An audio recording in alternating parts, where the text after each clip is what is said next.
You know how we keep saying we're not going to let it go? Like what happened with Biden and how everybody hid him and like how much of a shit show that whole was. Total shit show. Hashtag shit Just, show. Well, we're not going to let it go. There's actually a whole other book that is either just about to come out or came out this week called 2024. Yeah, like it's a whole other new Jake Tappery kind of book. Who wrote it? Do we know? It's 3 different reporter people, none of which I've heard of. Like I don't recognize their names at all. But it's all about like how did Trump, win another term? How did Biden screw up? How did Kamala screw up? The whole thing, it's just like another post-mortem analysis of all that. Right. I obviously won't read it. I will tell you though, I rented or not rented. What's it when you use a library, you borrow? You borrow. Right. What is it when you use a library? What do you borrow and then you give back? I borrowed the audio, or I had requested the audio version of Jake Tapper's book from the library, the Libby app. You did? So, this was ages ago, like when it first came out. Because remember, I was like, I'm not ever going to spend money on that thing, but I might, pull it out of the library. And so I ended up finally getting, because there was a waiting list forever long, and I finally got it. And so I've been listening to it in just like tiny 10-minute chunks. It's all I can. Is he tolerate. Did he? Yeah, he read it. He did the audio version. Okay. Yeah. Just you guys, we did the audio version of our book. Just FYI. Yeah, we read it together in a room. We did that. Fun. Yeah, it was super fun. Anyway, so if you're interested in like a whole other book about that, you can check it out. I wouldn't recommend Jake's book. I'm not enjoying it at all. I mean, it's okay, but I feel like we just already knew and found out all the juicy stuff. So it's really not. You know how I feel about Jake's book. That's how I feel about it. I doubt I'll finish it because it's only a 21-day borrow. And so there's no way I'm going to get done with it. What happens these days if you don't give a book back? Well, digitally, you just don't have it available to you anymore. You know what I mean? Okay. Like you get it on your device for 21 days. And then if you don't finish it, it sucks for you. It's just gone. It's not like Kash Patel shows up at your doorstep. No. Pam Bondi. Yeah. Okay. All right. But anyway, the reason that I'm bringing it up is because there is still information coming out that is new about that campaign, that disastrous Kamala campaign. And one of the things that has just come out is that she did a podcast with some podcast I've never heard of, Subway Takes. Never heard of either. That was so bad. She did so bad that mutually the host and the Kamala team agreed to not ever let it see the light of day. That's how bad it was. And so this guy, the host of this podcast, was just talking to somebody else about this. And now we're just hearing about the fact that he had Kamala on his show and that he never aired the episode. Here he is talking about why. They emailed me. They emailed, like an email from the DNC. Okay. Wow. And they said, hey, Kamala Harris and Tim Walz are really interested in being on your show. I said, that sounds cool. Okay. I'll at least get to tell my daughter that I met the potential president of the United States. Yeah. And so I said yes, based on the fact that it would be a good story. And also they both had good takes. What happened with Kamala? Her take was really confusing and weird and not good. And so we mutually agreed that we shouldn't publish it. Okay. And I got lucky because I didn't want to be blamed for her losing. Her take was that bad? It was really, really bad, and it was like didn't make any sense. I can tell you, it was bacon as a spice. Bacon as a spice. What in the hell? Bacon is a spice? What in the world? You guys, I think there's no way they wouldn't air it over something about bacon. Bacon is a spice. She thought bacon is a spice. That was her take. Like, could they not just remove that part? You know what I mean? Did they spend an entire hour talking about bacon? I don't know. Maybe it was like a 15-minute conversation. But my thing is he was thinking I didn't want to be blamed for that. Dude, you didn't say it. She's the idiot. That's the thing that's so crazy. Like, but the DNC would have done that. The DNC would have twisted and been like, it's his fault for asking the question about bacon. It's the same way Sonny Hostin has all the regrets about asking, what would you do? Would you have done something different than Joe Biden? And she was like, I can't really think anything.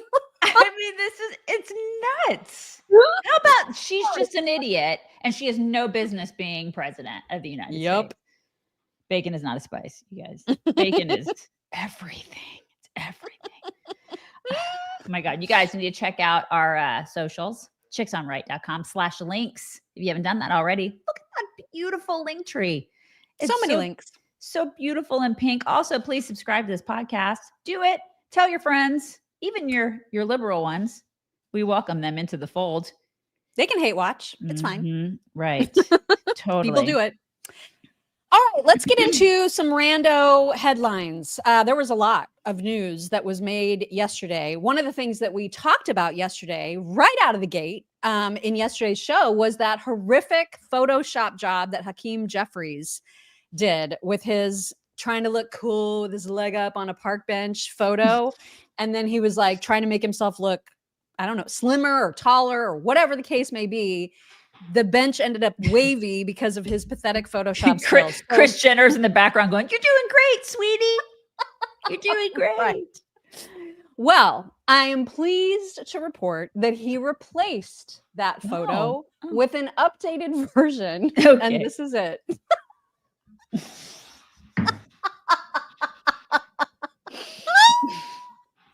He fixed it, you guys. He fixed it. He fixed it. I mean, obviously, he did not post this. He but I has thought it was not hilarious. skipped arm day. He has not skipped it. This is what he should have posted. I mean, if he was going to Photoshop it, just go big or go home, man. Right. I mean, look at the bench. Obviously. Right. He's getting so much flack for this, and I love it. Oh my God, I love it too. I love it so much. So great. Also, in exciting investigatorial news, it was reported yesterday that the FBI has launched an actual criminal investigation into James Comey and John Brennan for their roles in the Trump-Russia hoax, which is very, very exciting. There is a Fox report about this that gives the gist, and here that report is. Now there's this. The FBI has launched criminal investigations into former FBI Director James Comey and the former director of the CIA, John Brennan. Justice Department sources tell Fox News Digital the probes are related to potential wrongdoing related to the Trump-Russia investigation. That includes allegations of making false statements to Congress. We'll keep an eye on it. Everybody is just not excited about it. I'm right there with you guys. Nobody's excited? I'm not excited. I think you're the only person that's excited because no I'm a little excited. No one's ever gone to jail until I see somebody go to jail. Until I see Comey go to jail, I just wouldn't that be amazing? Yeah, it'd be amazing. But it would have been amazing to see the Epstein list too. Would have been amazing if I don't know if Diddy went to jail. But it's just I just don't have a lot to I don't. Well, Diddy, to be fair, Diddy is in jail. So but I mean, like forever. Right. Yeah. I know. I just, I get excited when there's any kind of anything. I mean, the only person that's going to jail is me if I don't pay my taxes. Honestly. That's it. Like if I don't pay $6 on my taxes, they're going to El Salvador. Right. El Salvador with you. This is the thing. Well, anyway, that is happening. And so we'll see. Well, we'll follow that, we appreciate as John that. Roberts said. Thank you, You're Mark. welcome.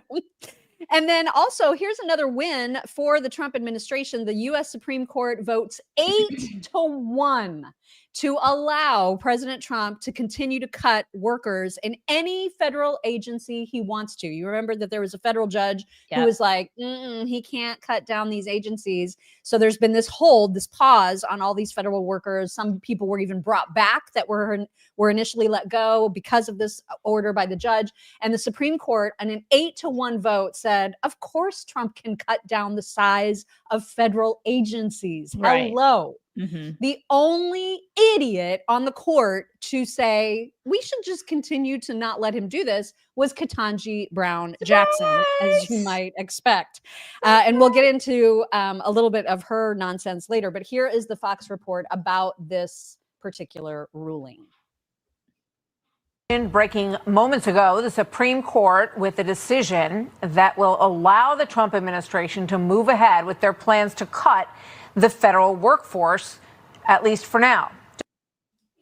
So the Department of State, very, very excited about that, saying today's near unanimous decision from the Supreme Court further confirms that the law was on our side throughout this entire process. We will continue to move forward with our historic reorg plan at the State Department as announced earlier this year. This is yet another testament to President Trump's dedication to following through on an America First agenda, which is fantastic.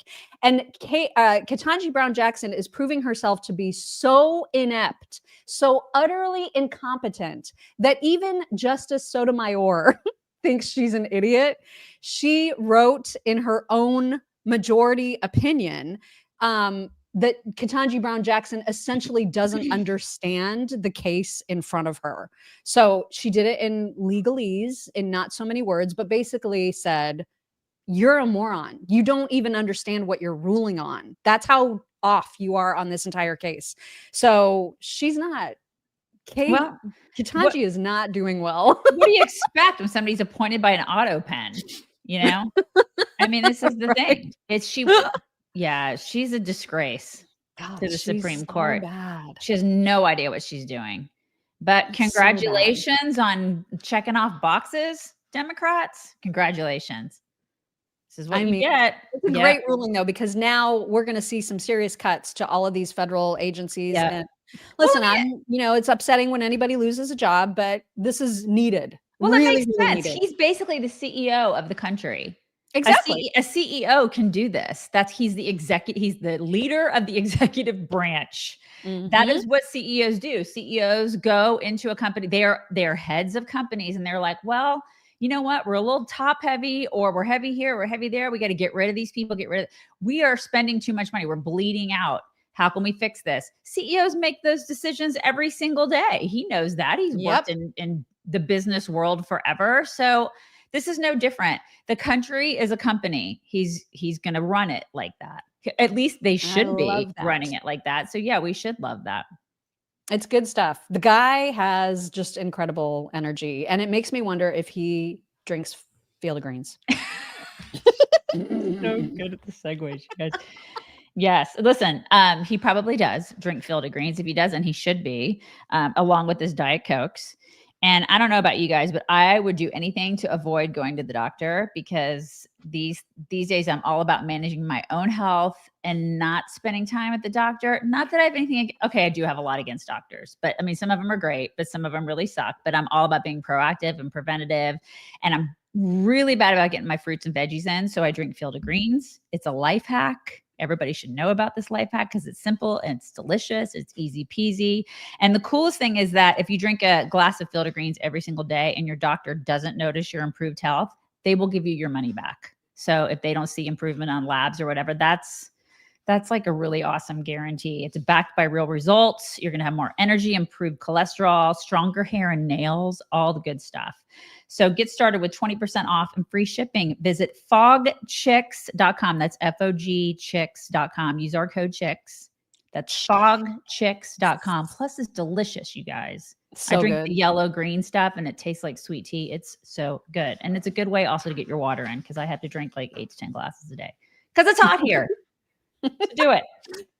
I regret to inform everyone of this next story. Do you guys remember the flotilla that tried to get to Gaza to give them like 12 sandwiches? Mm-hmm. There's a second one, and Greta's going to be on it. Oh. So she is returning to Gaza on a second flotilla. This one will be called the Handala. And I just like the way that this person described her. I don't understand why is she going back? I guess one arrest wasn't enough. She just needs all the attention. Why don't they just drop her there? Can we just drop her and drop her in Gaza, leave her there? Yeah, I mean, she could carry a backpack full of about as many sandwiches as they're probably carrying on board that ship that they're not going to eat themselves. Just let her go there and let her stay there. If she's so into it, I don't know why we don't just let her do that. So, all right. So that's happening. Nobody cares, Greta. Just go do your exactly. do your thing. Mm-hmm. But there is some really good news, and it's like some juicy news. Jacqui Heinrich from Fox News is engaged, and she's engaged to Pennsylvania Congressman Brian Fitzpatrick. They got engaged in the middle of a lavender field in Provence. Of course they did. What, you didn't do that? Uh-oh, am I frozen? Is it me? It's you. You're frozen. Yeah. Are you frozen? Who's face, frozen? Your face is still frozen. Am I good? You're good now. Yeah. Okay. That's all right. I was just saying, what, you didn't do that? You weren't proposed to in Provence in a lavender field? I was not. Oh. But I will say, I don't mean, this probably makes me sound really bratty, but like the picture of them in the lavender field is, I remember those fields in Provence. My parents took me there when I was like 12, me and my sister. And we have pictures in a very similar lavender field. Really? So, yeah.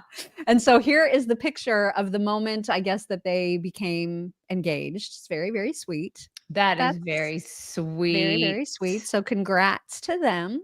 Yeah, that's adorable. She's cute. Yeah, she's totally cute. Mm-hmm. Super cute.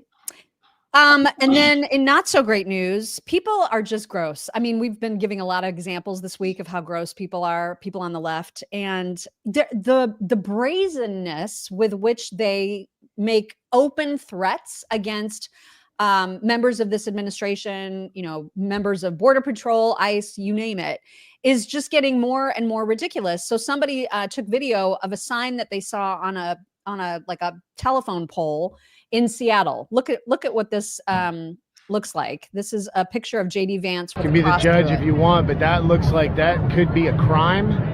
Putting something out like that with the crosshairs on his head, calling basically for his assassination, offering a reward for his assassination. This could be a crime. This is in Seattle. Remember when I feel like you shouldn't be able to do that. You remember when Palin got in trouble for that? Yeah, Sarah she didn't have a person in her thing. Nope. She just said the word, I think, crosshairs. Right. And people like lost their crap. Oh my God, that's incendiary. Like, she shouldn't be saying that. I remember talking about that. Yeah. Forever. We had to talk about that. Like, she was known for that for years. And now they're doing this. They are the party of violence. Totally. I mean, without question, they are absolutely vile. Vile.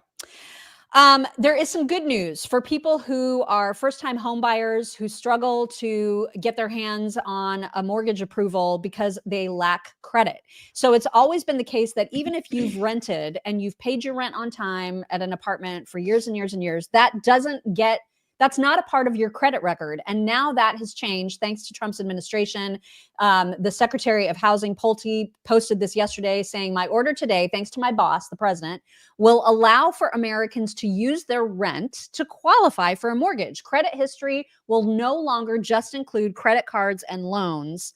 This is huge. And it kind of is. Like, this is a big deal. Like, how much are you paying in rent? Yeah. I mean, you may be a person who pays rent but doesn't have credit cards. You know what I mean? You're just doing the right thing and you're paying your rent on time and you don't get credit for that. That's not okay. So you're absolutely right. This is good. This is good stuff, I think. It is. And then before we move on to some of the ICE, the people that are attacking ICE, just one funny thing, and I don't even know how old it is, but it comes from Adam Carolla making fun of how progressive men sit.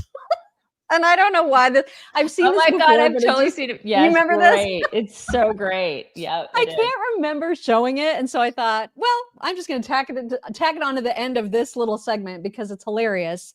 Be on the lookout for men who cross their legs, you guys, because all progressive guys cross their legs like women. What they do, literally, it's a sign. It's I cross my legs. As I cross my leg, it'll hike up my top leg, pant leg, and it'll expose my colorful sock. And then you'll know where I'm at. By the way, you can watch them all. Watch Gavin Newsom. Watch them all. Watch them how they cross their legs, and then watch how Trump crosses his legs. He doesn't cross legs. He holds his legs wide open. He puts a diamond in front of his testicles. Right. He sits like this every time. Because they're so there's giant. Trump with the diamond. His diamond, which accentuates his nutsack. And then you have Justin Trudeau signaling, I have no balls. I have no balls. I will sit in this position for 4 hours, cut off the circulation of my nutsack because I do not have balls, but I have colorful socks. Look at that. So you know where I'm at. Ladies, gay community, you know where I stand. Look at my socks and watch me cross my legs like a chick. Yeah. Look at my socks. Look away from where my balls should be and look at my socks. Totally. God, those socks were so gay. So gay. So gay. So gay. So now you know. Now you know what That's it means. is. Huge balls. I mean, they have to sit with their legs apart when they have such huge platinum balls. Mm-hmm. Balls. That's the thing. Balls. That's right. That's huge balls. 10 people have been arrested for basically planning attacks on ICE. This, again, they're the party of violence. Here is Dana Perino reporting about these 10 folks. As we told you earlier, a police officer was shot in the neck. So here are the 10 suspects. They are all charged with attempted murder. And of course, it's just one of several recent attacks on ICE and Border Patrol agents. And they all look like they're, they all look like they're strung out. And like their parents didn't love them, you know, and they just, and it's a bunch of white kids, you know, it's probably a bunch of white upper middle class kids who just have nothing better to do with their time. Yep. You know, can somebody get rid of this asshole that's in this guy? Well, we're the only ones that can do that. Who is it? Okay. He's Mr. Black's Rants. Okay. What? He's just an asshole. He needs to go. Yeah. Bye. Thank you, Mock. Yeah. He's driving me crazy. Yeah. But like the way that they look, it's all the same. And they all look so incredibly miserable. They're just miserable people. And it's like, to me, it's textbook. You see them, you're like, oh yeah, that tracks. Of course, that's what they look like. That tracks. Yeah. That's right. So the Border Patrol chief in LA, like the guy that's, you know, orchestrating some of these ICE raids in that park that like Mayor Bass wants to pretend children are playing in when it's literally filled to the brim with those zombie drug users and gangs. Like you're not even safe to drive by this park. And yet you've got Mayor Bass and people like Eric Swalwell insisting, oh, there were soccer tournaments there. They're so full of shit. They are so full of shit. And so now Mayor Bass, along with several other mayors in the area, are suing the Trump administration over the fact that they have feds that are trying to maintain order and get rid of the gangs because she can't. She can't. And this is such a pointless, useless lawsuit. It's never going to go anywhere. The federal government, of course, has the authority to enforce immigration laws, which is exactly what they're doing. And they will not be scared off by the likes of Mayor Bass, as this Border Patrol agent says. Is not leaving LA. I don't work for Karen Bass. The federal government doesn't work for Karen Bass. We're going to be here till that mission's accomplished, as I said, and better get used to us now, because this is going to be normal very soon. That's right. Greg. Get it, Greg. That. You go. I love that. I love it too. You know, just go ahead and sue. Just keep suing, because they're going to bring receipts. We see what's happening. People with actual brains and eyes can see what's going on. But keep sticking up for the criminals, lady. Okay. I mean, it's amazing how on the wrong side they always are. Totally. Always. And they continue to be. Mayors like Brandon Johnson are just openly saying that they will not cooperate. They will not cooperate with ICE. Here he is saying exactly that. Local police department will not ever cooperate. Oh my God. With ICE. It's astounding, isn't it? I know, it's baffling. And you know the local. Why do you not want your areas to be safe? Right. Why? And you know the police officers, men and women, are like, this guy's a schmuck. I mean, you know they want to cooperate. They want to cooperate. You know they want to. At least most of them, I would imagine, want to cooperate because ICE is law enforcement. They're all law enforcement. They're all on the same side. And so this guy, they're looking at this guy like, what are you doing? You're putting us in danger. Yeah. And you're giving shelter to criminals. Right. Why? Why are you doing that when your entire constituency is begging you to make Chicago safer? This is what you're going to come out and say? I mean, these people are idiots. They're absolute idiots. And we're going to show you, Harry Enton, our favorite data geek, has some really interesting polling about just Americans and who they want to see deported, which we are going to tell you about as soon as Daisy reminds you about joining Angel Studios. You should totally do that.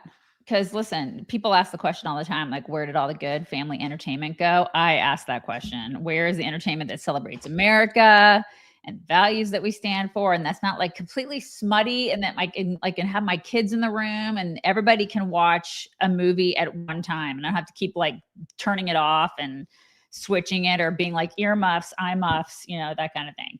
So yeah, you're either cringing or reaching for the remote every time you're watching TV, and you don't have to do that with Angel Studios. They have fantastic movies. I don't know if you guys have heard of Sound of Hope. That's a movie that they came out with. It's the true story of a small Texas community that adopted 77 foster children. There's Sound of Freedom. I know a lot of you saw Sound of Freedom, about child trafficking. King of Kings was over Easter, which was about the life and teachings of Jesus. That was animated. And then there's just like The Last Rodeo just came out in May. It's about a veteran bull rider who goes back into bull riding to save his grandson who has a brain tumor. These are great movies, family friendly movies and projects that they work on. And they definitely reflect our values. And you can join the guild and have a say in what movies that they make, which is fantastic. So don't wait. Go to angel.com/chicks, become a premium member of the Angel Studios Guild, claim your benefits. That's angel.com/chicks. Do it. Okay, so Harry Enton has some very interesting polling that Democrats should pay attention to, but they won't. And we have proof of how little they're paying attention to actual facts. But here is what America really wants. Here's what they voted for. Take it away, Harry. You're seeing essentially here is a very clear indication that a majority of Americans, in fact, when they're asked this blunt question, which I believe gets at the underlying feelings, do in fact want to deport all immigrants who are here illegally. There's no arguing with these different numbers because they're all essentially the same across 4 different pollsters. I mean, that could not be more clear. Right. It's not just people who are committing more crimes. It's anyone here illegally. Bye. That's what we voted for. And that's, I think most people with brain cells working, firing synapses in their brain, they understand the difference between legal and illegal. You would think, but then there's people like Jessica Tarlov, after whom I am named today. She, despite the fact that this polling is very, very clear, she wants to tell us what we voted for and what we didn't vote for. Martha McCallum is like, girl, please. But here's Jessica. Consistent on this for sanctuary cities, which I do think serve a useful purpose. They need to cooperate with ICE to hand over people who have been convicted of something. I'm not talking about crossing the border as something that is convictable. I'm saying that if you commit a crime once you are on U.S. soil, you should be turned over to ICE. And I think that's an easy exchange. And that's what people voted for in November. Yeah. And you would have a much stronger case against the overreach that we're seeing in terms of what ICE is doing now that is not commensurate with what the American public wants. They didn't vote for people to show up at Home Depots. They didn't vote for people to show up at immigration courts. They didn't vote for the fact that there's new data out from Cato that 65% of the people that ICE has taken into custody have had no convictions. That's the stuff you push back against. You can have an arrest detainer or a detainer to be removed from the country. A lot of those things fall under a larger umbrella. Conviction would mean that they had already gone through the court process. So you're sort of broad stroking a lot of these individuals that may actually have detainers on them to be removed from the country already. But there are thousands where that is not the case. And the data breaks down into each of those columns. We know that 75% of the people who were sent to CCOT, for instance, had no conviction. You would think before you get sent to a foreign gulag that you should probably get your day in court. But you would be in prison at that point. Go ahead, Lisa. Also, if you cross the border, you're breaking the law and you shouldn't be in the United States of America. You should be deported if you cross the border illegally. And how does this require saying? And when I watched that live yesterday, when she said that, I can't remember that chick's name, when she said, when you cross the border, you're doing something illegal. Jessica's face, she just gave the biggest eye roll. She's such a condescending. Oh God, I cannot stand her. And that condescension, it goes over into, let me tell you what you voted for. Right. Please, you don't get to tell me what I voted for because I voted precisely for this. Yes. I voted for all illegals to go back where they came from.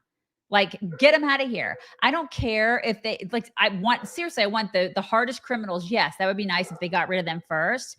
But if you cross the border illegally, you are in fact illegal. I voted for this. Right. Exactly. I don't care where they have to go find them. No. Find them all. remove them. They Right. should not be here. There are people trying to get in the right way Right. that should have they should be way ahead of these jerks that just decided to cross illegally. And why are they always at Home Depot? Why? What is it about Home Depot where there's just like tons of illegals just hiding there? I don't. What is that? What is that, you guys? Is there a problem? All right, let's move on to just an update about the Texas floods. I hate talking about it because it's so sad. It's so awful. And the numbers just get worse and worse and worse. So as of yesterday, the number of missing people has risen to 161. It was 40 yesterday morning. And that is on top of 109 people confirmed dead, including at least 30 kids. As Bill Malugin said, each update continues to get worse, which is just absolutely awful.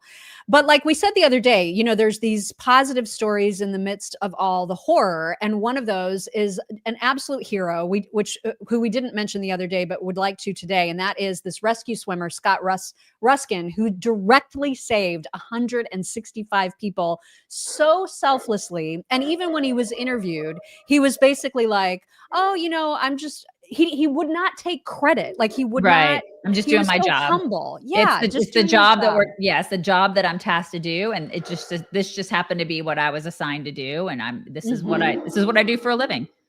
So, and look at how much he looks like Daniel Penny. It is really weird. They're Isn't that wild? Separated at birth, brothers. It is kind of crazy. Yeah, I know. It's like there's a hero mold. Right. Right. Yeah. It is amazing that he saved that many people. God, it's just so I know. It's just been devastating. Just devastating. And so many people in Texas, like they know this person. Like I see all these posts that are going out from friends of mine here that are like, I know this person, or I'm friends with this family, or, you know, it's just devastating. This will be devastating forever. It's just, this is the most awful thing. It's just awful. Just keep praying for those people and the families and for Texas. Yeah, for sure. And I did love what Governor Abbott said back to a reporter who was saying, you know, trying to find somebody to blame because this is what the left does. Mm-hmm. And so he went after them, and it wasn't unkind. He was firm and gave a great analogy about sports in Texas and how much they love their football. And I just thought that this was perfectly stated. Here is Governor Abbott. You ask, I'm going to use your words. Who's to blame? Know this. That's the word choice of losers. Let me explain one thing about Texas. And that is, Texas, every square inch of our state cares about football. You could be in Hunt, Texas, Huntsville, Texas, Houston, Texas, any size community, they care about football. High school, Friday night lights, college football, or pro. And know this, every football team makes mistakes. The losing teams are the ones that try to point out who's to blame. The championship teams are the ones that say, don't worry about it, man, we got this. We're going to make sure that we go score again, that we're going to win this game. The way winners talk is not to point fingers. They talk about solutions. What Texas is all about is solutions. In fact, I want to read you something that I received last night. Tragedy has come. That part is done. What we do now, who we are now, that's what the story is still being written. Let it be one of grace, of grit, of fierce love in the face of grief. Let it be the kind of story that proves that the hill country may flood, but it does not fail. Say what you will about Texas, but when the rivers rise, so do we. Not with blame, not with bitterness, but with boots on the ground, arms around strangers, and hearts wide open. That's the Texas I know, and that's the America that I believe in.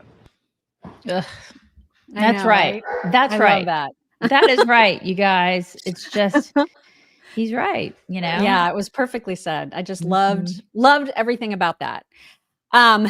an interesting ally in all of this is Chris Cuomo, who was so mad at Chris Murphy, who was one of the blamers, who was immediately looking to pass blame on Trump or whoever, because he's just such a slimy sleazeball. And Chris Cuomo was hot about it. Here he is. Democratic Senator Chris Murphy, I've been trying to get him on the show. Now I don't want him. Accurate weather forecasting helps avoid fatal disasters. That's what you say? There are consequences to attacking meteorologists? You really believe that that's what this was about? You really think that's what your constituents want? For you to take a cheap shot at dead kids to score points against Trump? So shut up, Murphy. He's right. He's absolutely right. Yeah, he's right. He's right. I mean, not all the time, but sometimes. Every now and then. In times like this, you really do see people. You see people. You see the good in people. You see the terrible in people. And we're seeing it. Yeah, that's why I always say crisis is when you know somebody. You don't know somebody until you've seen them in crisis. That's right. I mean, it's for real. That's right. Unfortunately, we saw the worst of the worst in some people that we've talked about all week. One of those being that Sade, whatever her name is, Perkins, who was, saying this was a racial thing. I mean, she's just absolutely awful. And she's been absolutely excoriated, and rightly so. Some idiot has set up a GoFundMe for this woman.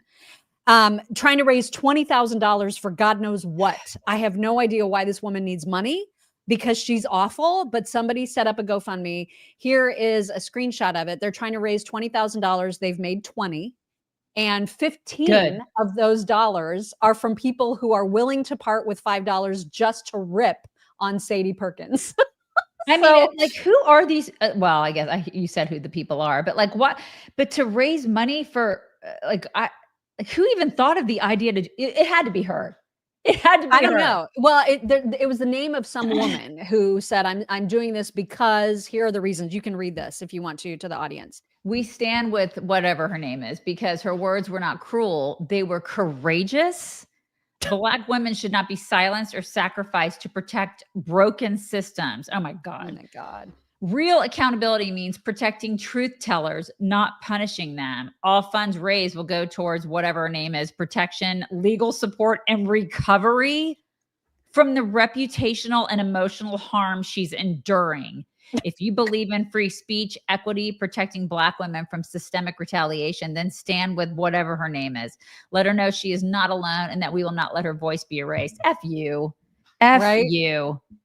God, but look at so again, $20 raised so far, 5 of which is somebody like legitimately who cares about this woman. But the other, there's at least 10 from people who are like saying this stuff. Read these, because there's 2. I'll piss away $5 to tell you that you're the absolute scum of the earth, and myself and the rest of the sleuths that are beyond fatigued and are going to make it our life's mission to make sure you regret the stupid, bigoted, hateful video every day for the rest of your pathetic life. Buckle up, Buttercup. We're just getting started. I would do it too, but I hate to even part with $5. Like if it was $1, if I could give $1 just to give her a piece of my mind, I'd do it. But I don't want to give her any of my money. I know. Look at this one too. God. Read this one. Whatever your name is, you're an awful human who has been empowered by the last 4 of political hatred and racism to believe you're morally superior based on your vote. And now it's time for a reckoning. The evil that is within you to say what you did about those poor babies, literal babies, is only something the devil would stand by. You were disgusting and should be embarrassed. Here's $5 of shame. Yes. Love it. Yes. Love it. Preach. So good. Mm-hmm. And then also, unfortunately, New Mexico is getting hit with these 100-year floods. Yes, they are. The unbelievable video footage of an actual house being swept down by a river. Their water level at this particular river, 20 feet in 30 minutes. It raised 20 feet in 30 minutes. Here's what it looked like across the way. This is unbelievable video. Oh, there comes the house.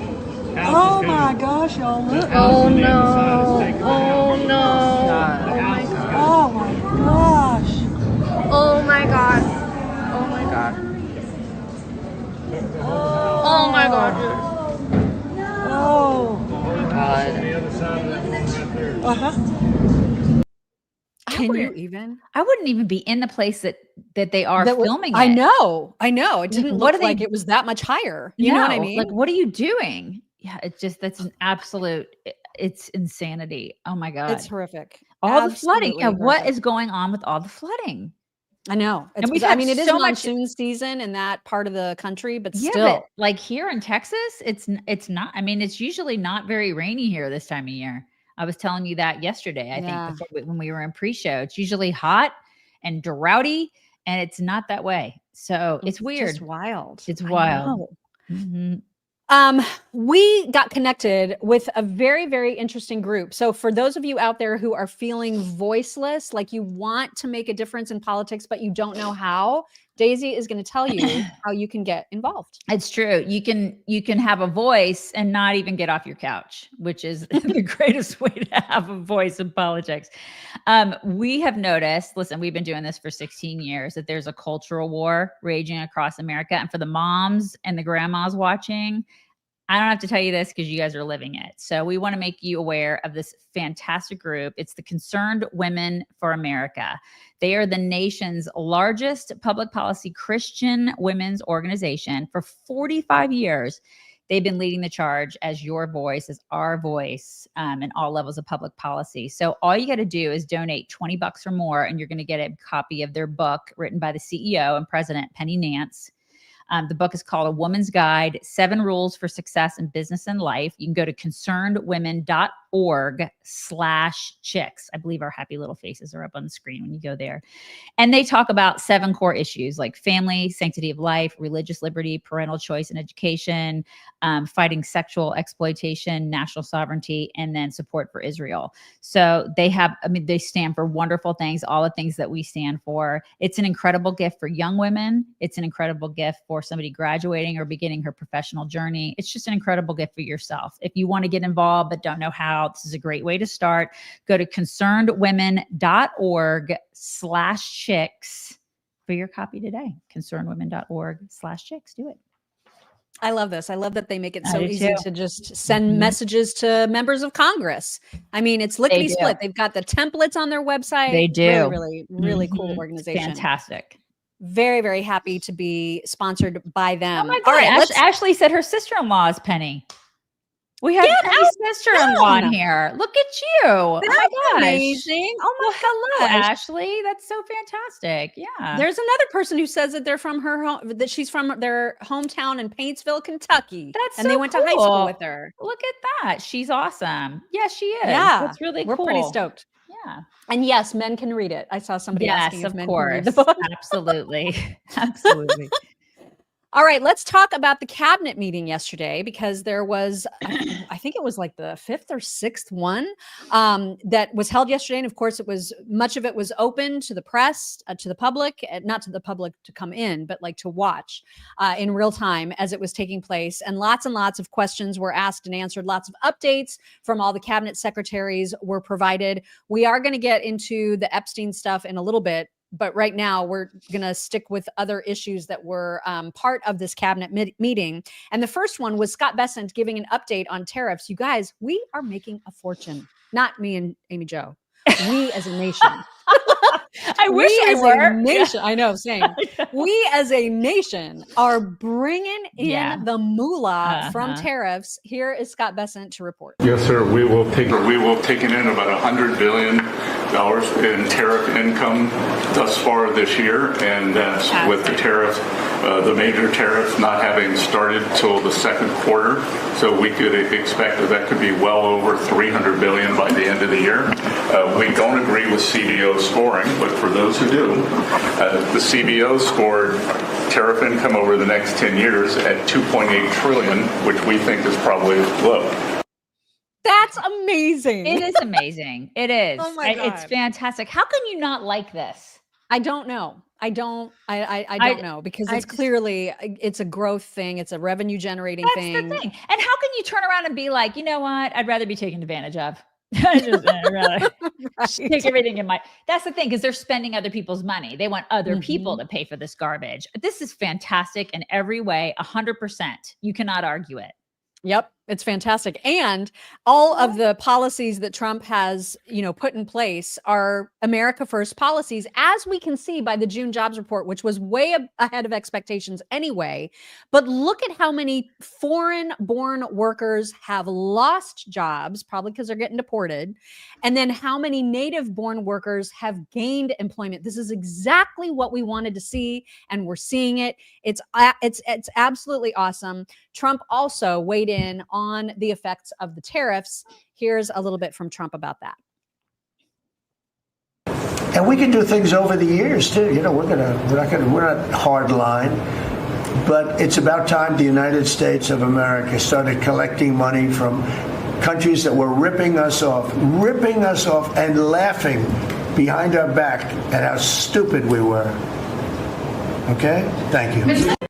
It's true. Okay. He's 100% correct. Okay. So great. There was also a moment, he did end up taking a question or two, I think, from Kaitlan Collins, but it's Collins, right? Yes, Kaitlan Collins is the one with the thin lip. She's a thin lip girl. Yeah. He hates her. And when she first tried to ask a question, he was like, Not for CNN. Not for CNN. Go ahead. In the last jobs report, Mr. President, in the last jobs report, the manufacturer. Oh my God. He's just like, nope, not from CNN. Nah, I not don't doing like it. you. I don't like you at all. No. I guess there's been some rumors floating around for the past couple days that Republican members of Congress, I don't know who they are exactly, but that there are some Republican members of Congress who were pressuring Trump to provide some form of amnesty for hospitality and farm workers who are illegal. And so there were all these rumblings floating around X that he was going to do this, and all the Trump supporters are going to be super mad. And so they put the kibosh on those rumors in a couple of different ways yesterday. Here's Trump and Brooke Rollins weighing in on There's that. no amnesty. What we're doing is we're getting rid of criminals, but we are doing a work program. Do you want to explain that, please? Yeah, this morning we talked about, of course, this was a top of mind question. This morning we talked about protecting the farmers and the farmland, but obviously this president's vision of no amnesty, mass deportation continues, but in a strategic way, and then ensuring that our farmers have the labor that they need. I can't. So she and Pete Hegseth and a couple other cabinet secretaries were out on the front lawn or wherever in front of the Capitol before the cabinet meeting took place to talk about all these China land buys. Yep. And so that's all part of this discussion. She talked about the amnesty issue and the China buying land issue. I'll just let those two clips play together. The mass deportations continue, but in a strategic way, and we move the workforce towards automation and 100% American participation, which again, with 34 million people, able-bodied adults on Medicaid, we should be able to do that fairly quickly. And the first of the 7 is securing and protecting American farmland ownership, actively engaging at every level of government to take swift legislative and executive action to ban the purchase of American farmland by Chinese nationals and other foreign adversaries. Yes, it's great, but it's a little late because they've got so much of it already. I know. I mean, you guys, they've bought so much of it in Texas. So I appreciate this. This is fantastic. At least they're like paying attention. But I'm like, can we go back and like reverse legislate this? Can you undo some of the land grabs? Right. Because I'm talking around Fort Hood. There's places around me. I mean, it's like we've got so much farmland around here that is owned by like the CCP. Mm-hmm. It's so sketch. And it is a national security issue, which is why Pete Hegseth also commented about it and explained he's going to get much more involved in this as well. Want to know who owns the land around our bases. Yeah. And strategic bases. And getting an understanding of why foreign entities, foreign companies, foreign individuals might be buying up land around those bases. That's something I should be paying attention to on behalf of the American people, on behalf of my department, and on behalf of the president. It's common sense. And so food security, just like energy resilience, just like where we get our water, that's all national security, especially in a contingency. So we would be asleep at the wheel if we were not fully a party to an effort like this to ensure that our nation had the food supply it needs. But specifically, our troops have what they need on our bases so that in those moments you can rely on us here in the United States to provide that security. So no longer can foreign adversaries assume we're not watching and we're not paying attention and we're not doing something about it, because we are. So, Brooke, thank you very much. I absolutely love this, but they were asleep at the wheel 20, 30 years ago. So it's like you always say, it's like putting toothpaste back in the tube. I want to see how they handle this, because how are they going to do it? What are they going to do? Like, be like, you can't have this land anymore. How do they even handle that? I don't know.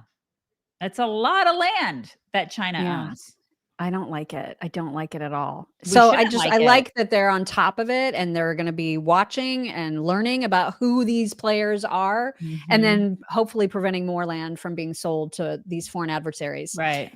Back to the cabinet meeting. Lee Zeldin, head of the EPA. I just love him. And he has really, really taken the Doge effort to heart. He's been very, very, snip, snip, cutty, cutty when it comes to just getting rid of some of the ridiculous policies and ridiculous procedures that have been in place at the EPA. He described that in his little update, and it was just perfect. $50 million to a group called Climate Justice Alliance. They say that climate justice runs through a free Palestine. The Biden EPA gave $50 million to a group that says the climate justice runs through a free Palestine. We say that if you're going to spend $1 in the name of remediating an environmental issue, then spend $1 on remediating an environmental issue.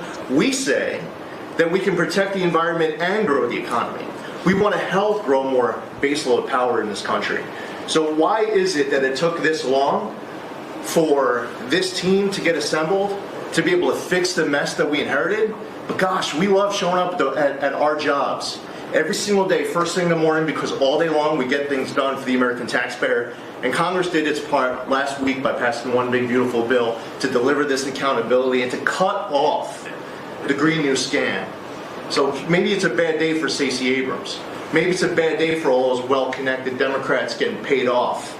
But you know what? God bless America. Because at the end of the day, President Trump is here, J.D. Vance is here, and the greatest cabinet ever assembled to deliver that much needed and highly demanded accountability. Very much. He seems pretty genuine. He seems pretty genuine. Yeah. He's like, you can tell he actually really does love his job. Yeah. Right. Like he's loving the fact that he is creating results and it's happening on a daily basis. And I love him for that. That's fantastic. It is great. Marco Rubio, also there, present as always, to give a foreign policy update. Here he is. Well, it's just going through a list here, Mr. President, and I think the Vice President's pointed out to the great team you have, and all these achievements that have happened domestically. But you think about it, under your leadership, we prevented and ended a war between India and Pakistan. NATO's now at 5% for the first time ever, the highest numbers ever. A peace deal between the Democratic Republic of Congo and Rwanda. A 12-day war that ended with an American operation that we're the only country in the world that could have done. Hopefully, pretty soon, a peace deal between Azerbaijan and Armenia. The entire Middle East and the infrastructure of it has the potential now to change because of Syria and Lebanon, and it hasn't even been 6 months. True. It hasn't even been 6 months, so it's a great testament to your leadership in this. Well, thank you very much, and you've done a fantastic job. Yeah, he has. Marco Rubio has done a fantastic couple of jobs. Yeah, he's got like 4 different jobs at this point. Yeah, it's going to be interesting. Listen, I always say, like, when the time comes for the next election, where he's going to. I'm dreading it. Are you really? I'm so excited about it. It's going to be lit. I don't want there to be fighting between Rubio and Vance and DeSantis and all these fantastic people. I just don't want the fight. I think it's going to be like friendly fighting because they're all so good, but he is exceptional. I mean, DeSantis is exceptional. Vance is exceptional. We have so many exceptional people. We should be excited about that. So excited. Always. I will always reiterate how excited we should be, you guys, because we've got the good guys on our side. And they have jack squat. I just really do want them to be co-presidents, though. I know, right? Wouldn't it be great if they could do that? So great.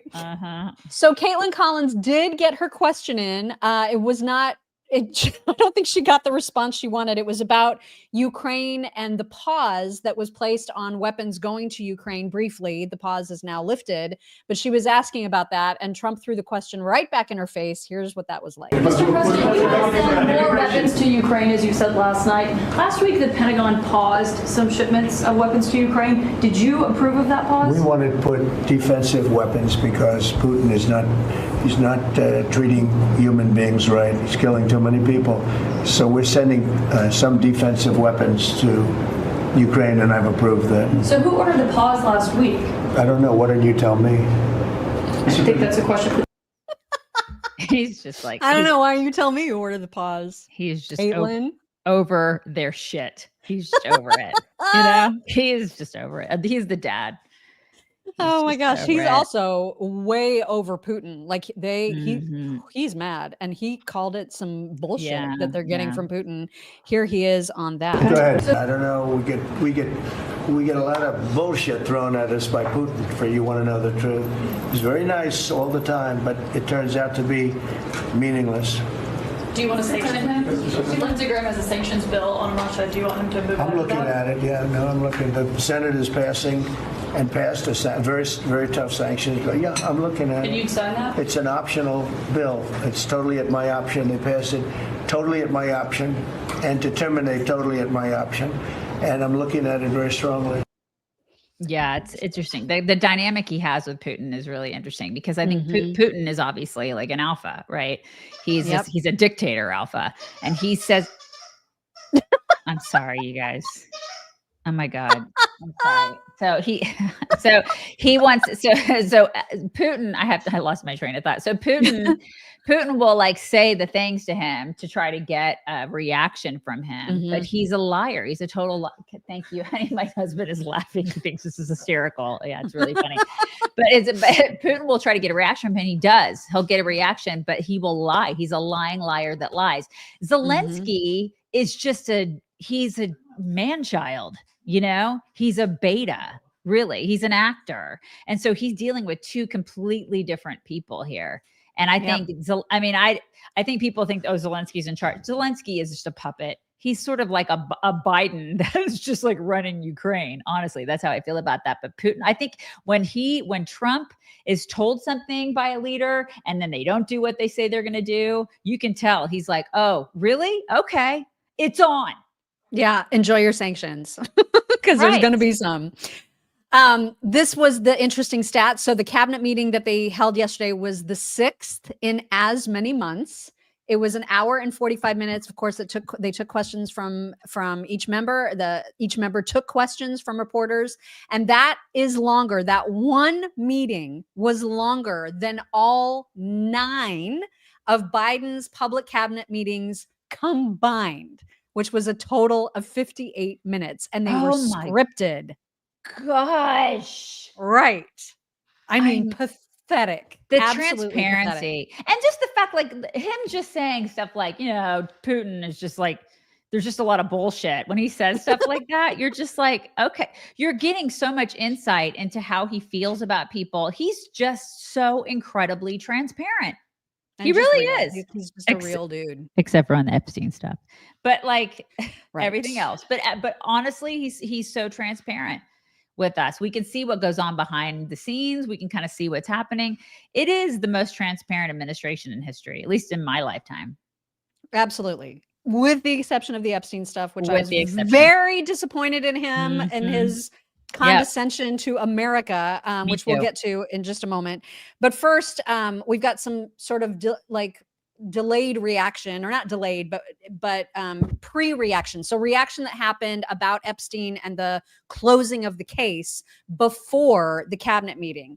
And so Andrew Klavan had talked to Megyn Kelly about this. Again, this is before the Klavan meeting, but after the report came out saying the Epstein thing is closed and there's just no news there. And so read what he wrote about this case. As I told Megyn Kelly, I have serious questions about the Epstein case. You'd be crazy not to, but I'm startled by how many people are absolutely certain they know exactly what's going on. It's corruption. It's blackmail. It's the Jews, because no other religion has ever had a sex scandal, or even it's all a conspiracy theory. There's nothing to see here. Where do these people get their certainty? I wish I had their sources, but I guess only they can hear the voices in their heads. After years of being lied to by authorities in the media about everything from Russian collusion to Biden's dementia to COVID, our social trust is understandably at low ebb. Yeah. It would be a good thing if Kash Patel or Dan Bongino gave a full accounting to someone willing to ask them the tough questions we all have. I believe in them. I think they're good men, but a memo leaked on a holiday weekend is not the way forward. That's right. Absolutely, positively spot on. Yep. Yeah. And Megyn had similar comments to make. This is again before the cabinet meeting. Here's what she said in part. I don't know what's going on with her. I believe Dan Bongino's not lying to me. I really do. When Dan Bongino puts his name on something, I don't know Kash as well, but I know Dan. I know him well. We've worked together many, many years. He didn't just turn around and start lying. That's not who he is. He's an honest guy, and he takes this role very seriously, and I trust him. And I trust him not to actively mislead me or you. However, Pam Bondi has definitely made multiple inconsistent statements, and I'm sorry, but she does not deserve the benefit of my good opinion, and I'm not prepared to give it to her. There was no scoop. Why would she do that? And it led to, behind the scenes, like all the White House staffers, like the top people in the White House for Trump, distancing themselves from Pam Bondi immediately. Like, we don't know why she did that. And then it came out that they were urging her not to do it. But I don't know what she was up to. She wanted to have some moment where she looked like she was the one. And then she was in trouble and she knew it. So she said, all right, that's just the first tranche. I'm really pissed off. The FBI is the one who screwed me. They said everything was in there. Okay, like you need to know. You need to know that no lawyer just sloppily calls all these PR people in and says, here are the files without knowing what's in there. But she wants us to believe she did. Okay, so she either was clueless or she intentionally embarrassed them. I don't know which is better. I found an. I do think Pam is the problem here. You do? You think it's Pam? I think, and I don't know why Trump is giving her a pass on the whole thing. I mean, he's clearly over it all, and we'll get to his reaction to the reporters' questions about it. But she really has effed this up from the word go, because that binder thing was all her. There was no reason for that. Right. You know? Right. But I don't understand how there could be no clients involved, like how we can see nobody. There's no names at all. I mean, don't gaslight me. You know what I mean? I know. Like especially when Kash has been very, very vocal for a couple of years now about clients. Right. You know? I mean, come on. There's names. I know there's names. We know there's names. So and even with Klavan's, like I get some of the stuff. It's like when he said, how do you know with absolute certainty? I mean, I don't know who they are with absolute certainty, but a guy like that with an island like that, it was more than just him. There were clients. There were clients. Who are they? That's all. And are there's just not going to be accountability? We're just going to let this go. I just don't see how we do that. This is the thing. I just think that we're being a little gaslit at this point. Completely. And I don't like it coming from this administration. I didn't expect it. I don't like it. It's not fair. You don't get to do that to me. I voted for you to tell me some of the things, and you are transparent on everything else. Just freaking give us some names. Yeah. This was the closing of this case was rolled out in the worst possible way. And it's almost like they are taking advantage of the loyalty of so many people who have been like, yay, rah, this is the best team ever. And they're just deciding, you guys are going to be behind us no matter what we do. And I'm not going to be behind you no matter what you do. Not on this. And I think, listen, this could be an issue that backfires for them during the midterms. Totally. Because it's like being in a relationship. You trust somebody implicitly. You trust somebody. They tell you the truth. They tell you the truth. They tell you one lie. And now you're on guard. That's how it is for me. You tell me one lie. We're not friends anymore. We're not. I'm sorry, but that's just how I am. Sorry, not sorry. You lie to me, we're done. Yeah. This was just bad. So on Glenn Beck's show, he and his team were analyzing the video because you remember we talked about the video and how there's a minute missing, and then like the video shows these two doors that look different from the picture of the door that we saw. I mean, there's so many weird things about the video, but there's also another weird thing about the video, which they explain here, which is that the video doesn't actually show Epstein's door at all. Here they are to explain. A report from the Justice Department 2 years ago that shows the camera angle and the one camera that was actually working. So you can see the diagram, and I think we actually have it if you're watching this right now. There's a diagram that shows where this camera is. It shows where Epstein's cell is. And the big thing that stands out, Glenn, is this camera doesn't even have eyes on Epstein's cell at all. Like, not at all. What in the world? That's incredible. 4 different wings here. There is a service wing, and that's what we're looking at with that door 46. That's like a service entrance or staff entrance. Now, you can't see on the lower level Epstein cell at all. So this is what makes it look even crazier for that 1 minute that's missing. And I will say that, let me just say it this way. I've spent years and years and years looking at surveillance and security camera footage, as you know, in my previous job. I've never seen an over 1 minute jump right at a time that would be very, very, I don't know, just convenient. This is proof they are Pam Bondi needs to be fired. Yeah. Who is rolling this out? Agreed. The little rascals? Yeah, Glenn's not wrong. Pinky, look, I got some videotape. What are you doing? This is ridiculous. This is such absolute incompetence. Yeah. Again, it doesn't prove that this, he was killed. However, it is the fact that they're releasing a video that has this many holes in it to a passing. Again, the person you're trying to make feel better about all of this is someone very interested in the detail. Right. That's I mean, right. Glenn Beck is right. She should be fired. He is. I mean, she should be fired. She is at the heart of this F up. You know what I mean? She has handled this so Poorly. badly So in poorly. every interview, in her freaking binders. All of it has been awful, and it all leads back to her. It does. I mean, You're it right. just does. She's right. The buck stops with her. She should be fired without question. And he needs to hire somebody that is more competent, because she's clearly not. She's just not. But he's obviously sick and tired of this entire topic, and he snapped at a reporter, and it was that sweet Steve, I think his name is Steven, that like sweet soft voice reporter who's always so polite and kind. Aw, see, that I know, and sucks. I love that guy. I think he's from the New York Post, if I'm not mistaken. Anyway, he tried to ask the question, what's the deal with the video? Why is it missing a minute? Like, are you going to answer any questions about this? Right. All reasonable questions. And Pam started to answer, and then Trump jumped in.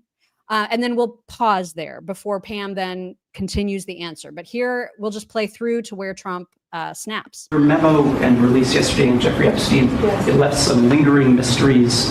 One of the biggest ones is whether he ever worked for a American or foreign intelligence agency.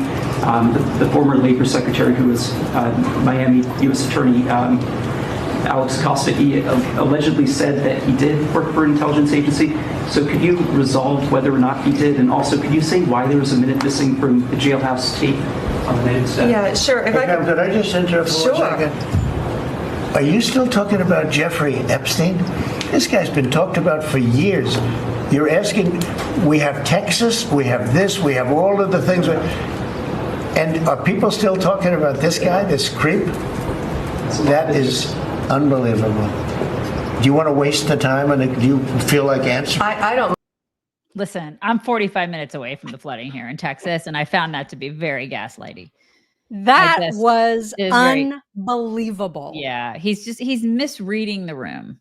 Is what he's doing. Oh my God. I was so mad when I saw that. I was like, how dare you say that when your people have been talking about this endlessly for the past years. 6 months? No, for years. They're going to give out the juice. They're going to give us all the details. They're going to open up all the files. And now you're like, why are you talking about this? Right. It's not, listen, it's not just the past 6 months. I mean, they did it on podcasts for years before that too. Yeah. And it's one of the reasons we were so excited to have like a Kash Patel and a Dan Bongino and a Pam Bondi in charge. So that's it. I mean, I just feel like it's not Don't gaslight the people because, this is, MAGA's not going to forget this. They're not going to forget it. This is something that's really important to them. I know some people are like, I don't care. At this point, who cares? You should care. You should care because it's being covered up for a reason. It shows you how bad the deep state is. And, part of the reason that I wanted Trump there is because I wanted him to shatter the deep state. Do I think he's doing wonderful things? Yes, I do. Absolutely. He's doing so many wonderful things, but this is just like that one issue that's like, why can't you make people be held accountable here? What's going on? Now, some people are suggesting, I think I heard Megyn talking about this with some guests of hers as well, that when Trump jumped in to answer the question ahead of Pam Bondi, that what he was trying to communicate to her without saying as much is to shut up about it, like to just answer the way that he kind of did, which is to say, this doesn't matter. This is a done issue. We're not even going to spend any more time on that. She wants to defend herself on this. And so I don't know how he felt about her answer here. She tries to answer some of the questions. It sounds pretty sketch, but here's what she said. I mean, I can't believe you're asking a question on Epstein at a time like this where we're having some of the greatest success and also tragedy with what happened in Texas. It just seems like a desecration, but you go ahead. Sure. First, to back up on that, in February, I did an interview on Fox, and it's been getting a lot of attention because I was asked a question about the client list, and my response was, it's sitting on my desk to be reviewed, meaning the file along with the JFK, MLK files as well. That's what I meant by that. Also, to the tens of thousands of video, they turned out to be child porn downloaded by that disgusting Jeffrey Epstein. Child porn is what they were. Never going to be released, never going to see the light of day. To him being an agent, I have no knowledge about that. We can get back to you on that. And the minute missing from the video, we released the video showing definitively the video was not conclusive, but the evidence prior to it was showing he committed suicide. And what was on that, there was a minute that was off the counter. And what we learned from Bureau of Prisons was every night, they redo that video. It's old, from like 1999. So every night the video is reset, and every night should have the same minute missing. So we're looking for that video to release that as well, showing that a minute is missing every night. And that's it on Epstein. Nobody cares about child porn being released. Nobody wants that. No, that's not what we're asking for, Pam. And that makes me think that she's stupid. We're asking for a client list that you actually said you were going to deliver. So maybe just keep your mouth shut. He just needs to fire her. He just needs to fire her and get somebody else in there. I'm sorry. There was another clip of her going around where I think it was with Jesse Waters, where she was like, we've got some really juicy stuff coming out about this and you're going to be disgusted. I mean, like promoting it. And now she's like, oh, I haven't heard this idea that he might've been an agent of an intelligence agency. I'll have to get back to you on that. Have you read the files or not, Pam? Have you heard yourself on talk shows, Pam? God. Have you seen yourself? Have you met yourself? Doing? Hi, Pam. Meet Pam. What the hell? It's unbelievable. Just fire her. Be done with it. Fire her. There's been reaction, as you might expect.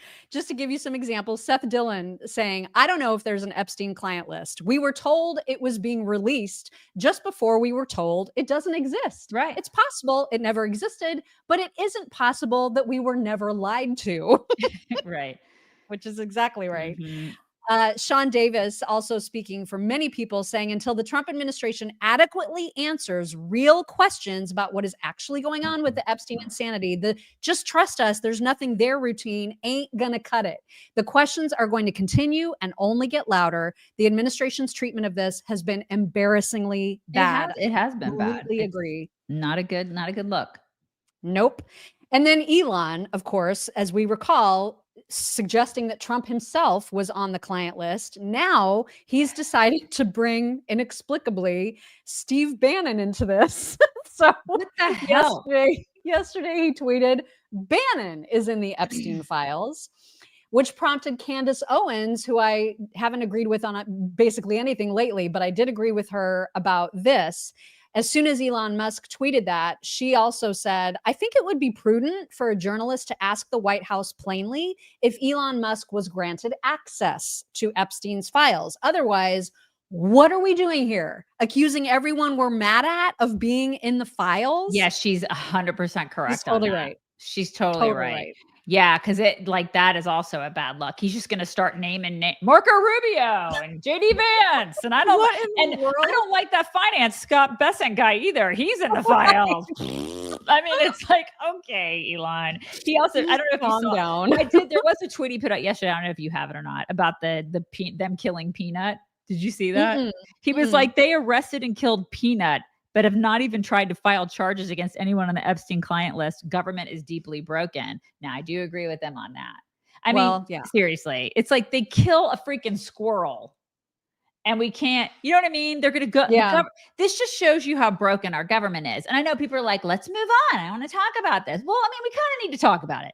Yeah, this is kind of a huge news story. This is kind of it's a huge news story. Plus, it's a huge deal when your government is like, we don't want you having a squirrel, but we're not going to take care of this guy. And we're not going to give you the client list. And we're not going to take down the people who obviously were on a client list. It exists. Yep. It exists, you guys. And I think some people are like, la, it doesn't exist. Let's move on. Well, I mean, that sucks for you, but I believe it exists. And I think about those like the horrors that the kids, those girls that they had to face. I mean, people were trafficked, you guys.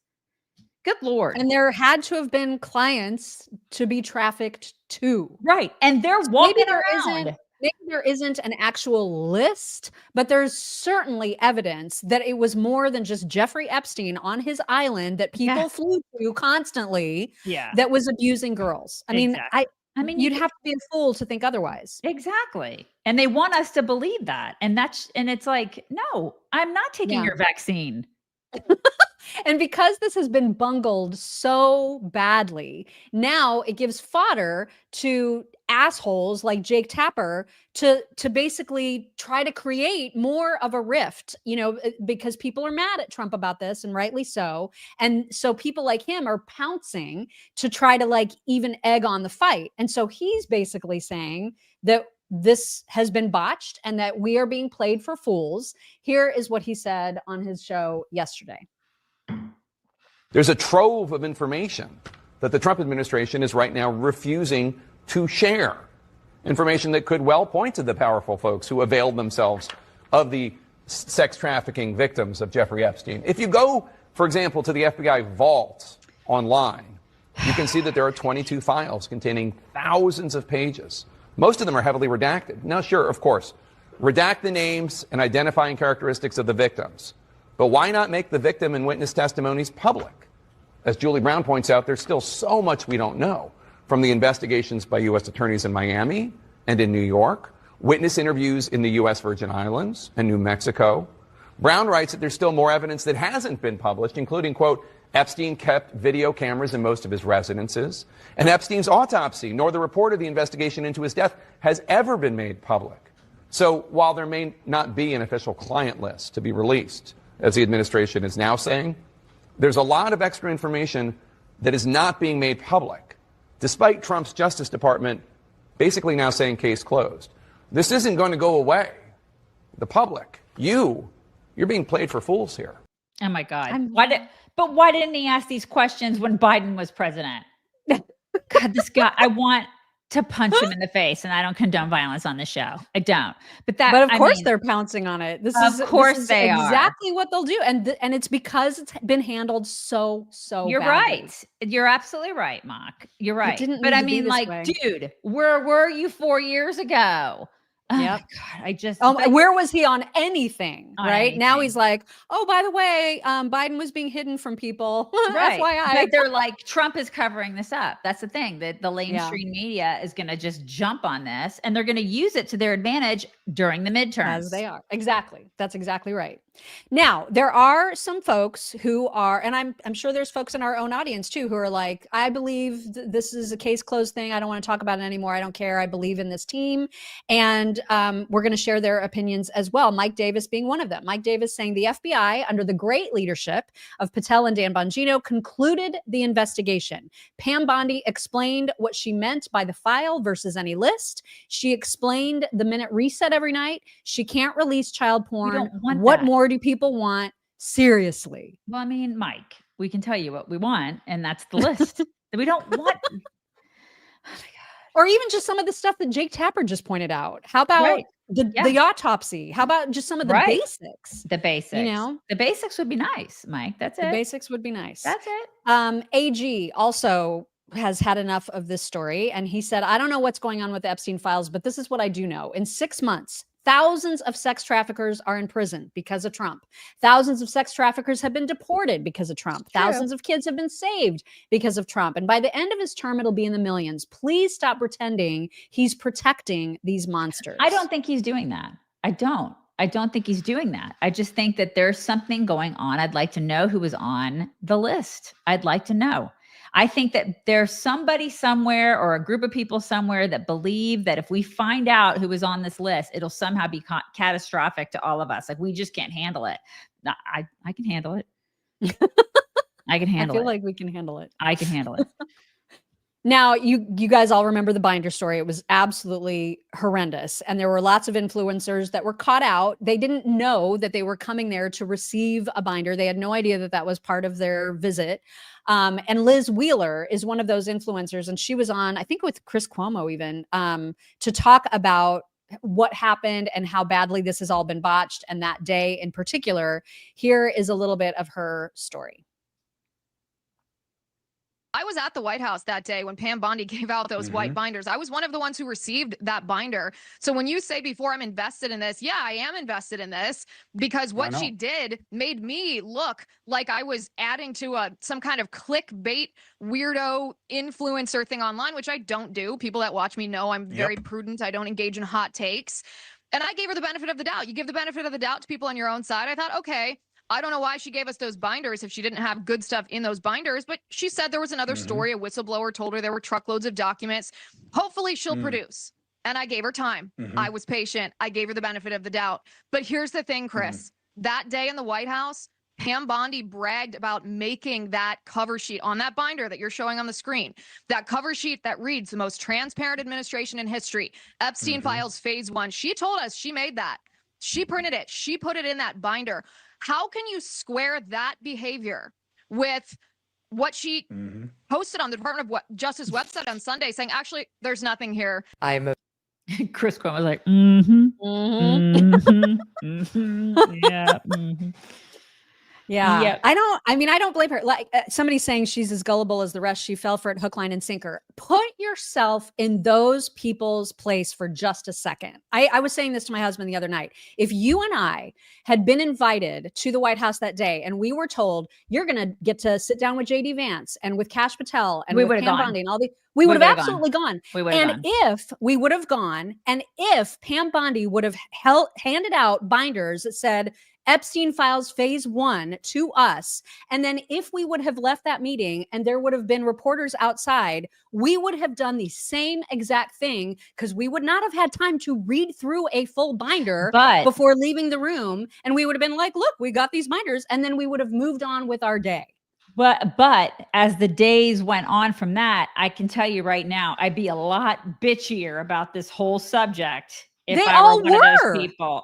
They all were. And people are like, they were all in on it. They were gullible. They did what literally any other people would do. And then they found out within hours that was all a big fat lie. And they were all pissed about it, rightly so. So I don't blame any of them because I can see myself doing the exact same thing. Yeah, we would have done it.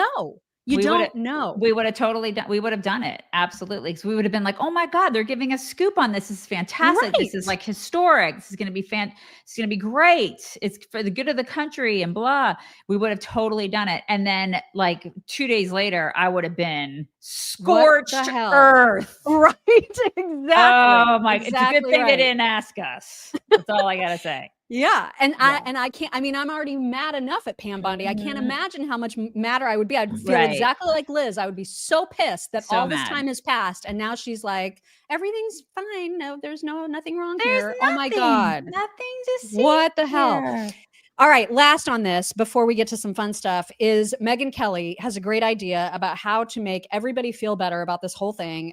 She'll never be taken up on this idea, but this is exactly what needs to happen. Supporter of the president, but this is not going well. And they need a shift in strategy. And I really think what needs to happen is I volunteer to do it because I am not conspiratorial, but I totally understand the Epstein case very well and why people have questions about it. I'll sit down with all three of them. Give me Bondi, Patel, and Bongino for 2 hours. Nothing, no holds barred. I can ask anything. And then the audience can see whether they're truth tellers. Yes. And I care about them. I don't know Pam as well, but though I know Pam, I don't dislike Pam. I really don't. We go back years at Fox News. Dan is the only one who I consider an actual personal friend. But the audience knows that, and I hope is coloring, that in on assessing my own bias on this. But this is why you have to sort of keep some distance between yourself and the administration, even when they're your friends. You have to be able to report honestly on them and to call out bullshit when you think you smell it. And I think I smell it, and I'm nowhere near dog poop playground. So I think it's coming from Washington, D.C. I'd love it. They won't do it, but that's what they should do. Oh my God, it'd be amazing. I don't think she actually likes Pam Bondi. I think she's being generous there. I think she's being very generous. I think deep down she's like, we would not be friends.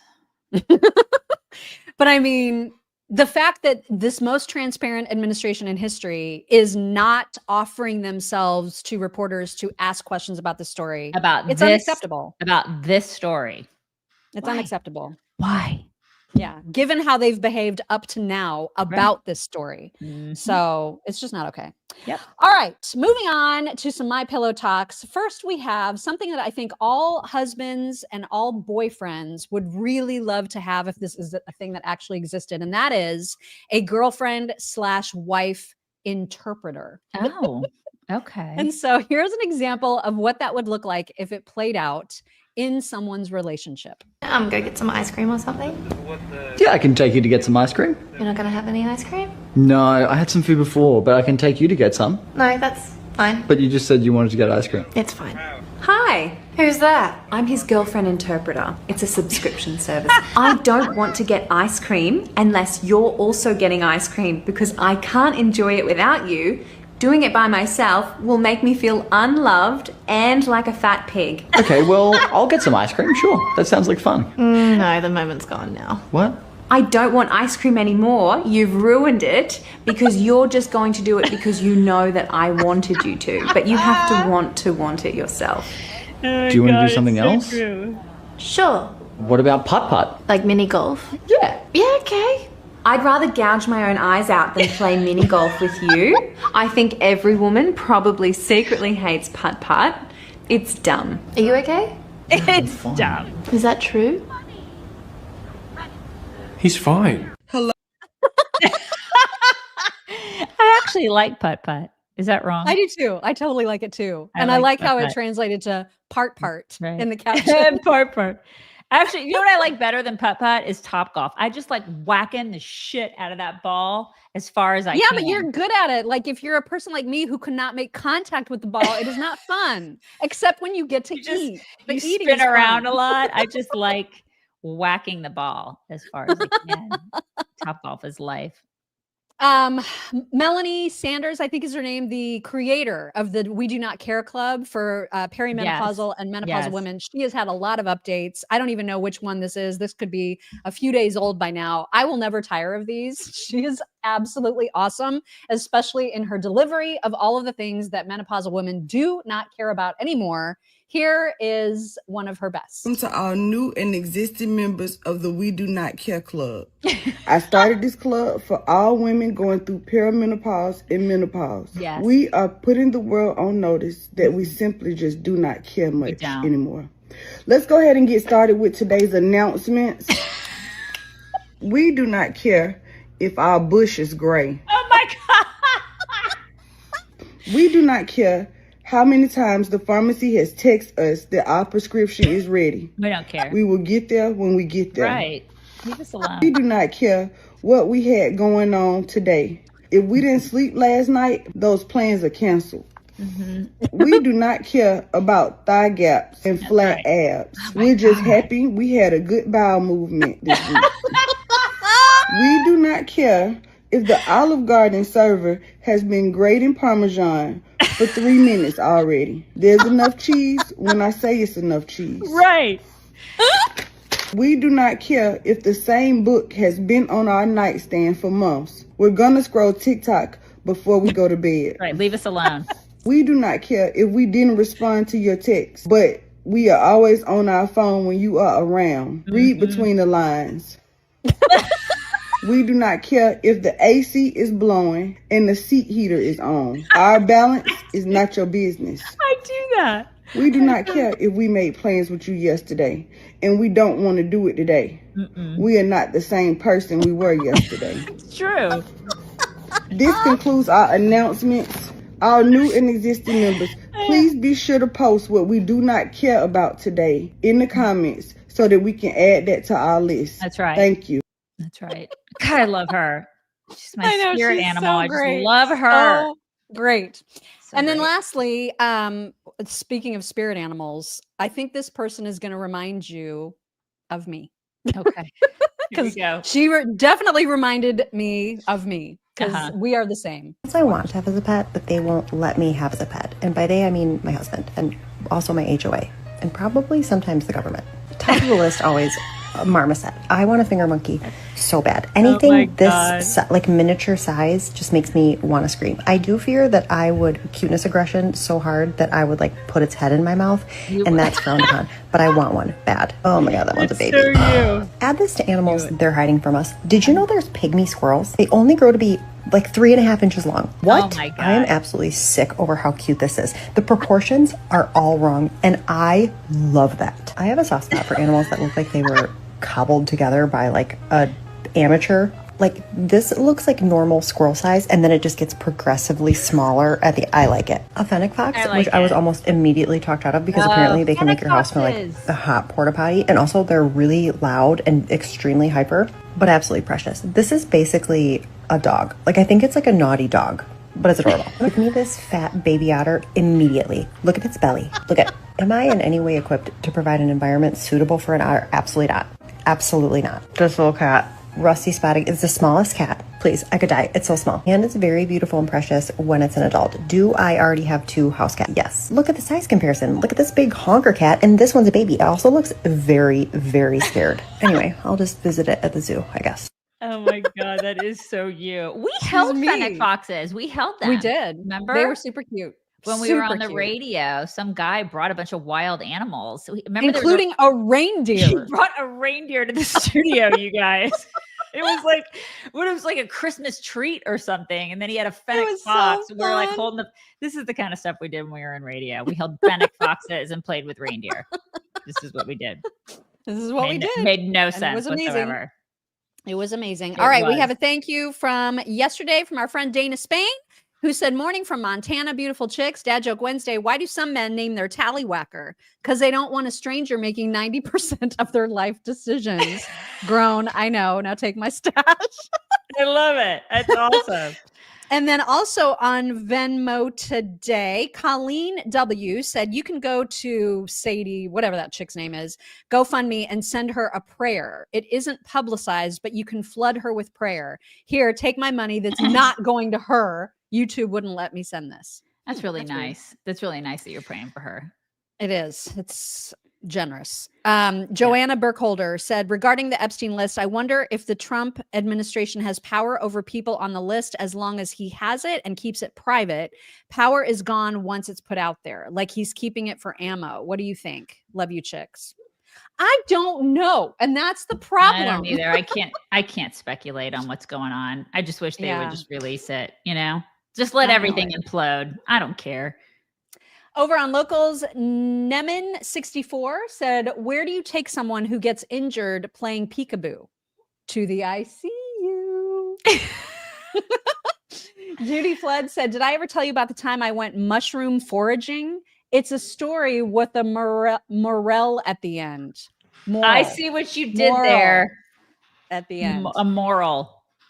She also said, my first message, I should have put Happy Dad Joke Wednesday. Meredith RN said, good morning, all. Today is my wonderful son Jeremy's 18th birthday. So proud of my amazing, sweet, and smart boy. Happy birthday. And Minnesota Solar Baby said, Daisy, please do not worry about your criminal dogs. Your criminals give us a giggle and a quick mental health break while we're trying to wrap our brains around the daily traumas we are handling. Dogs equals happy. No boundaries. I'm sorry, you guys. None. All right, now you. Jennifer, no. If Newscomb goes to Beaufort, I will personally pay for Daisy to fly there. I totally mean it. Love you, chicks. He's not coming to Beaufort County. I looked up the counties, and it does not include Beaufort. Thank God. Well, he dodged a Daisy bullet. Then, you know. Jennifer, no. I call my horse Mayo, and sometimes Mayo neighs. Love you, Jennifer. Robert Clark. Dad Joke Wednesday. Purple is my least favorite color. I hate it more than blue and red combined. I actually don't like purple either. Purple is I don't either. Color. It really is. Jennifer, no. What is Forrest Gump's password on his computer? 1 Forrest 1. Sent by Jen Nay. Really? It was sent by Jen Nay. Sent by Jen Nay. It was. Tim Fillery. To the person who stole my glasses, I know who you are. I will find you. I have contacts. Good, Jim Villery. Kristen Gates. Ben had a successful first day of work yesterday. Thank you for all the prayers and well wishes. Love our COTR community. Yay, I love that. Ben. Love it. Arnerm. I downloaded YouTube's mapping app, but it's useless. The streets have no names. False. Take my money. So great. Colleen. Ref rental credit. Now they'll say people of color can't pay their rent on time, so Trump is racist, who just wants to keep them from owning homes. It's possible. Oh my God. I got it. Marcus Drake. My wife just called from upstairs. Do you ever feel like someone's got a voodoo doll of you and they're sticking needles in it? I replied, no. A bit later, she yells down, how about now?